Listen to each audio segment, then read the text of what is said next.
I'm writing from the great state of Louisiana. Yay! What are the legal requirements and best practices as it pertains to putting a child in a more restrictive setting? Or are there specific legal requirements about what the schools must do in order to change to the more restrictive setting?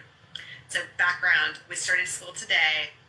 There already talk of students, quote, not being in the right place, unquote, and I'm trying to make sure that I have all of the correct information before voicing my concerns to admin.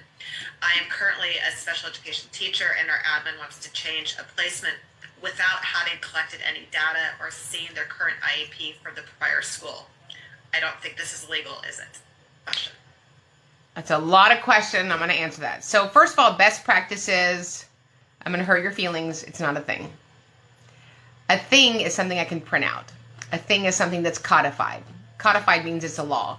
Best practices is kind of like the golden rule. It's like be nice, be ethical. But best practices, I can't print out best practices. Best practices is an assumption how grown-up people should behave, right? So let's talk about the law. The least restrictive environment, otherwise known legally as extent of non-participation. So when a student comes to a school, at any point, least restrictive environment is a consideration.